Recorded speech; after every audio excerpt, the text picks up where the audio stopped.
we need to compare the quantity in column A with that in column B. Column A, perimeter of a square with side length 5. That's pretty simple. Each side of the square is 5. Therefore, the perimeter is 4 times 5, which is 20. What about column B? Length of one side of a rectangle with perimeter 40. Now, how do we find out the perimeter of a rectangle? Well, we do length plus width plus length plus width, right? And this is given to be equal to 40. Therefore, if we take just one length and one width, then this quantity is going to be length plus width is going to be exactly half of 40, which is 20. Now, we must keep in mind that both L and W must be positive quantities. They may or may not be integers, that's okay, but they both must be positive.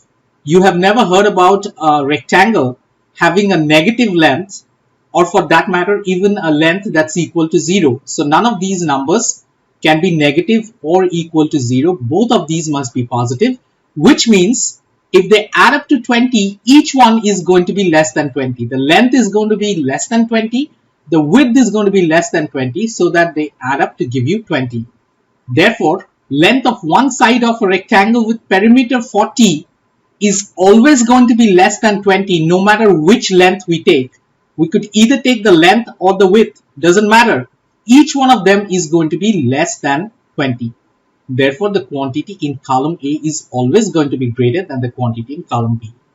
Okay, to begin, we are told that the square ABCD has area 25. So this means that each side of our square must have length 5. Now at this point, I'd like to take the smaller shaded square and label one side to have length x, and I'd like to take the larger shaded square and label one side to have length y. Now our goal in this question will be to find the value of x.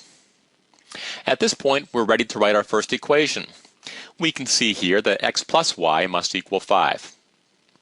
Now we're also told some information about the areas of each shaded square. If we take the area of the smaller shaded square, x squared, and compare it to the area of the larger shaded square, y squared, we know that these two areas are not equal. We are told that the area of the larger shaded square is 9 times the area of the smaller shaded square.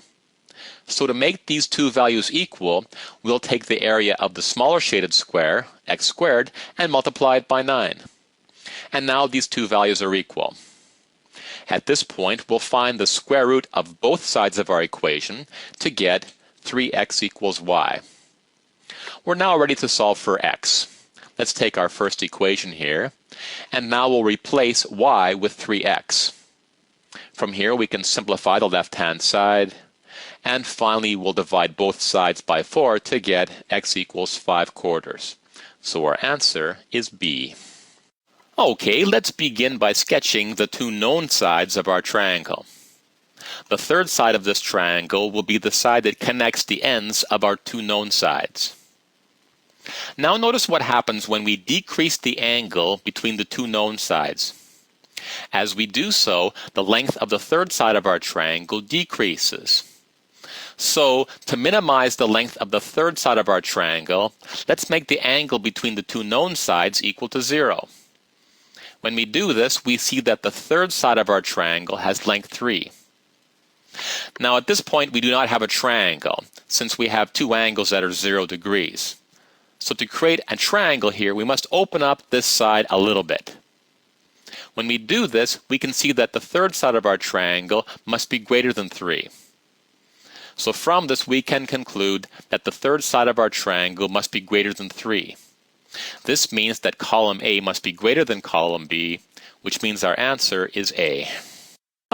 Our task here is to determine the value of x. There are several approaches.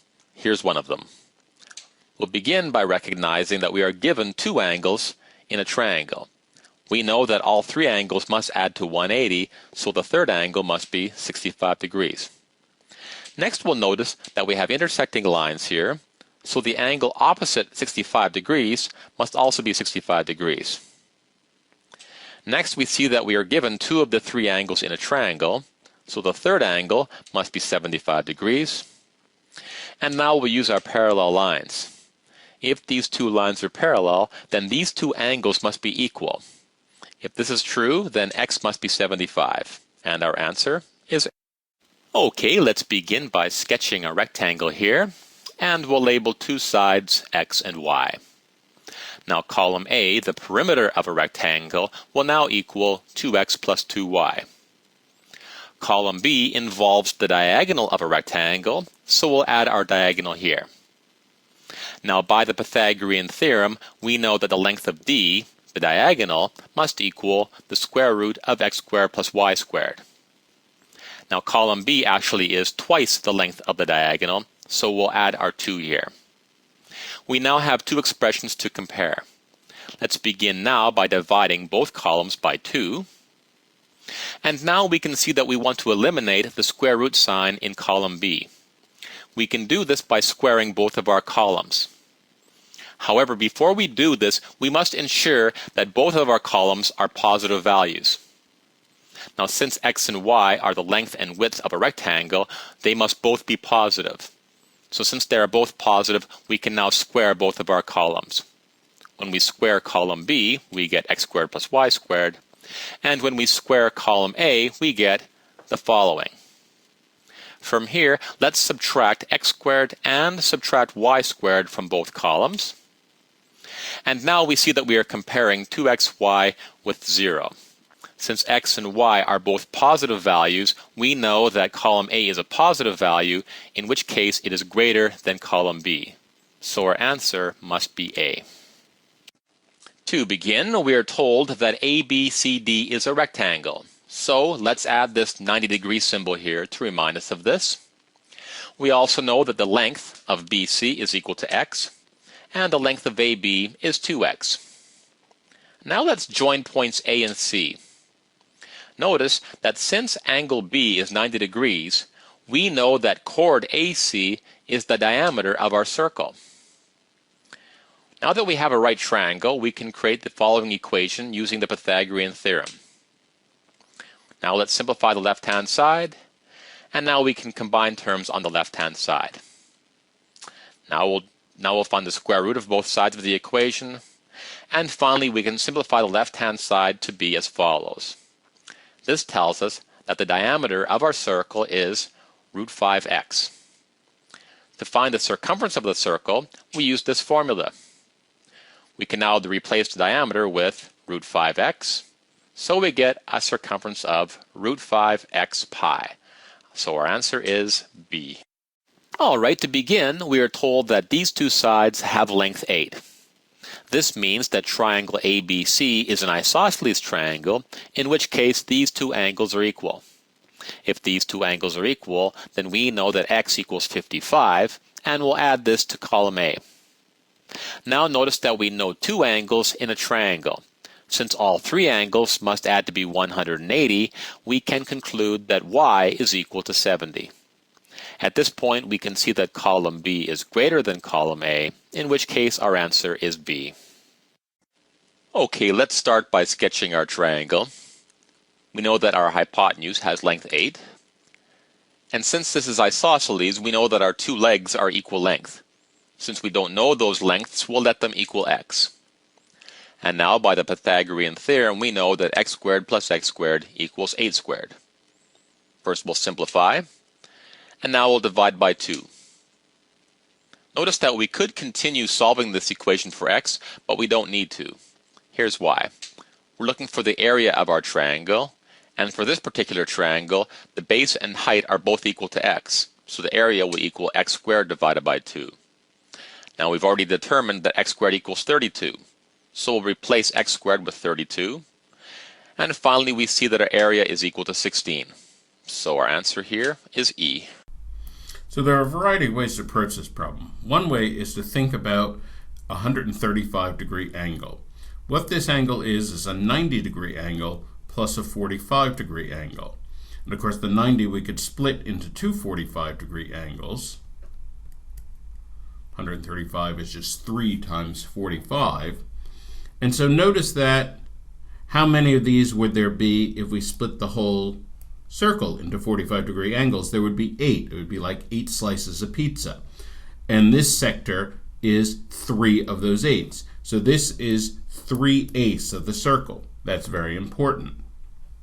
Now, that has an arc length. So that arc length to the circumference would be in a ratio of 3 to 8. Remember, in a proportion, we can't cross-cancel, but we can cancel across two numerators. So cancel to 5 over c, 5 pi over c equals 1 over 8. Cross-multiply at this point, we get 40 pi equals the circumference. Well, that equals the circumference. That's 2 pi r. Divide by 2, divide by pi, we get r equals 20. Once you have the radius, you can find anything you need about a circle. Well, that's the radius. So the area of the circle, of course, is pi r squared. That would be 400 pi. And now this area, the area of this sector, this shaded sector, again is going to be 3/8 of the circle. So it's 3/8 of that. So area of the sector is 400 times 3/8. And of course, we divide before we multiply, as always. 400 divided by 8 is 50, times 3 is 150. That is the area of the shaded region. Answer choice B.